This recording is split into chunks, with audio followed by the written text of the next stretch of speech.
വലിയ ദൈവത്തിൻ്റെ അതിപരിശുദ്ധനാമം വാഴ്ത്തപ്പെടുമാറാകട്ടെ. വീണ്ടും ദൈവജനത്തിന് മധ്യേ കർത്തൃമേശയോടെ ആരാധിപ്പാൻ ദൈവം ഒരുക്കിയ വലിയ ഭാഗ്യത്തെ ഓർത്ത് ദൈവത്തെ സ്തുതിക്കുന്നു. കഴിഞ്ഞ നീണ്ട 3 ആഴ്ച കാലം ആരാധിപ്പാൻ കടന്നു വരാതെ ഭവനത്തിലായിരുന്നു കൊണ്ട് വലിയ ദൈവത്തെ ആരാധിപ്പാൻ കർത്താവ് എനിക്കിട നൽകി.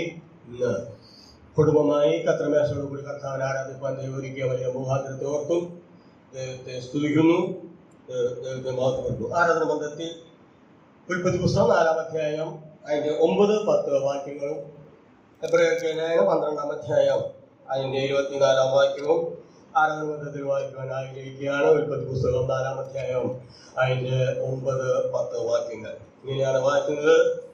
പിന്നെ യഹോവ കയീനോട്, നിന്റെ അനുജനായ ഹാബേൽ എവിടെ എന്ന് ചോദിച്ചതിന്, ഞാൻ അറിയുന്നില്ല, ഞാൻ എൻ്റെ അനുജന്റെ കാവൽക്കാരനോ എന്ന് അവൻ പറഞ്ഞു.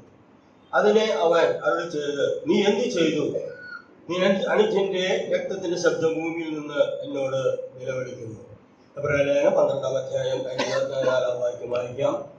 ഇങ്ങനെയാണ് വായിക്കുന്നത്. പുതിയ നിയമത്തിന്റെ മധ്യസ്ഥനായ യേശുവിനും ഹാബേലിന്റെ രക്തത്തെക്കാൾ ഗുണകരമായി സംസാരിക്കുന്ന പുണ്യാക രക്തത്തിനും അടുക്കിലേക്കത്രേ നിങ്ങൾ വന്നിരിക്കുന്നത്. എബ്രായലേഖന കർത്താവ് പറയുകയാണ്, ഹാബേലിന്റെ രക്തത്തെക്കാൾ ഗുണകരമായി സംസാരിക്കുന്ന പുണ്യാക രക്തം. എന്നെ ചിന്തിപ്പിച്ചത് സംസാരിക്കുന്ന പുണ്യാക രക്തം എന്നുള്ളതാണ്. കഴിഞ്ഞ ദിവസങ്ങളിൽ എനിക്ക് ഭാരതത്തിലിരുന്ന് ചിന്തിപ്പാൻ തക്കവണ്ണം സംസാരിക്കുന്ന പുണ്യാക രക്തം. നമുക്കറിയാം, ഗുണകരമായ എന്ന് പറഞ്ഞാൽ നല്ലത്, സംസാരിക്കുന്ന പുണ്യാക രക്തം എന്ന് പറഞ്ഞാൽ നമുക്കറിയാം നല്ല രക്തം.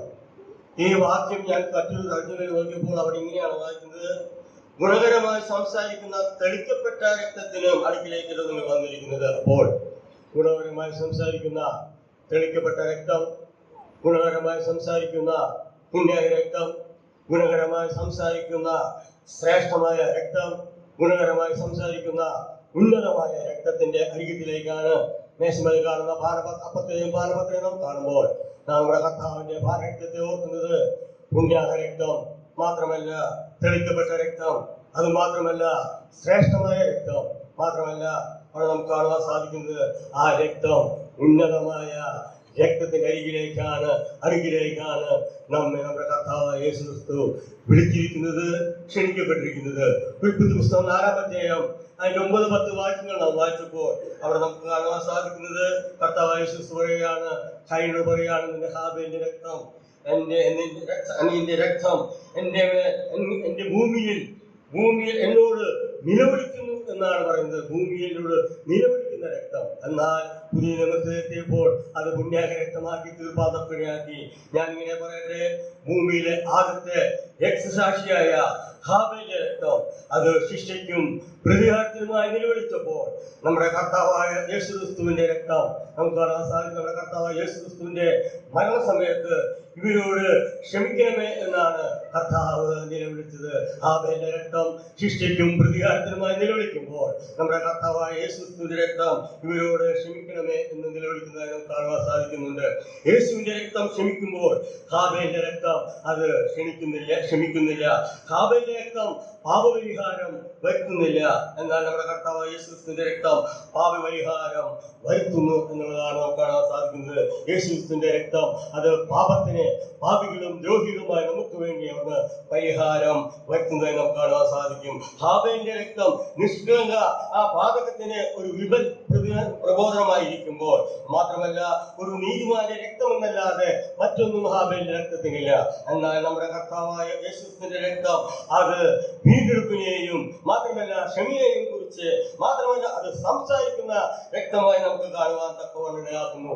കർത്താവായ യേശു ക്രിസ്തുവിന്റെ രക്തം അനേകരെ രക്ഷയിലേക്കും വീണ്ടെടുപ്പിലേക്കും കൊണ്ടുവരാൻ തക്കവണ്ണം. അനേകരെന്ന് പറഞ്ഞാൽ 1000, 10,000 എന്ന് മാത്രമല്ല, കോടാനുകോടി ജനങ്ങളെ കർത്താവായ യേശു ക്രിസ്തുവിന്റെ രക്തത്താൽ ആരാധനയ്ക്കായും വീണ്ടെടുപ്പിനുമായും കാരണമായി തീർന്നു.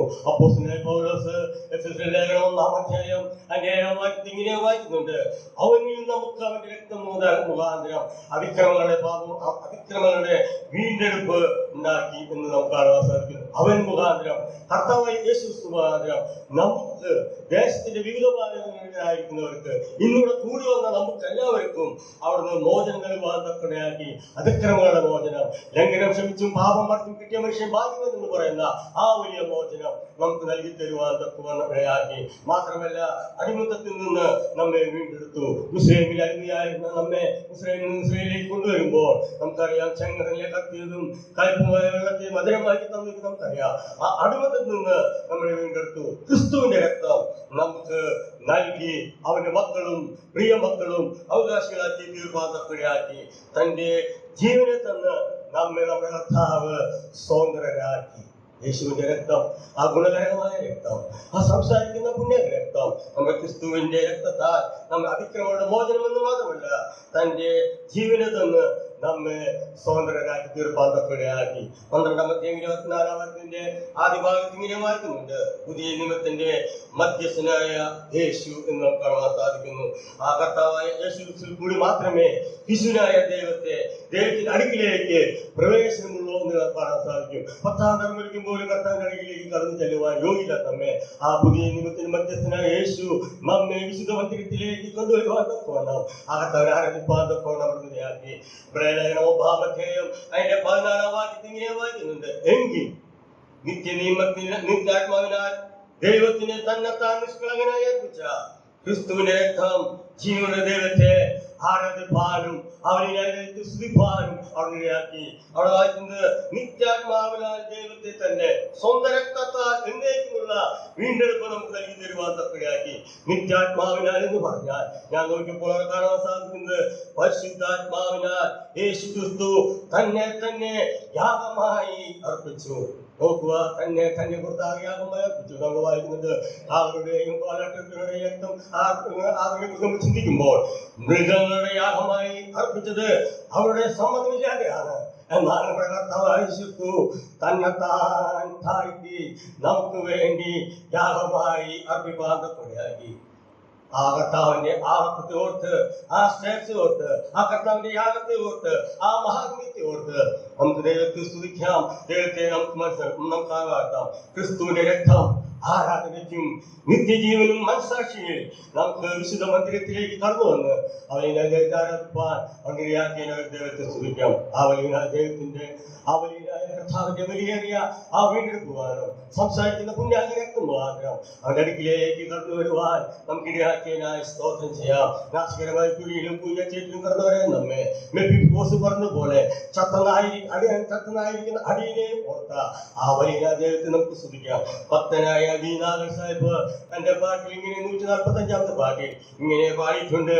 അങ്ങനെയാണ് വായിക്കുന്നത്: ഈ രക്തത്തിലെ ഹൃദയം ഹിമത്തെ നമ്മൾ വായിക്കുന്നത് രക്താവരം പോലെ കടുചുവപ്പായിരുന്ന നമ്മുടെ പാപങ്ങളെ ഹിമം പോലെ വെളുപ്പിച്ചു എന്നാണ് നാം തിരുവനന്തപുരത്ത് വായിക്കുന്നത്. എന്നാൽ ഭക്തനായ ദീനാഥൻ സാഹിബ് ഇങ്ങനെയാണ് പറഞ്ഞത്: ഈ രക്തത്തിലെ ഹൃദയം ഹിമത്തെക്കാളും നിർമ്മലം എന്നാണ്. മാത്രമല്ല, എന്നിരിക്കുന്ന വചനം നിൽക്കുന്നു സർവവും സംശയം. മാത്രമല്ല, ഈ ദൈവത്തിന്റെ മുൻപിൽ നിൽക്കുവാൻ രക്തത്താൽ അത്രേ എന്ന് പറയുന്നു. മാത്രമല്ല, തന്റെ ദാസൻ പറയുകയാണ്: വീണാലും പർവ്വതങ്ങളും മാഞ്ഞാലും ആകാശങ്ങളും ക്രിസ്തുവിൽ രക്തനിയമം മാറാതെ നിൽക്കും.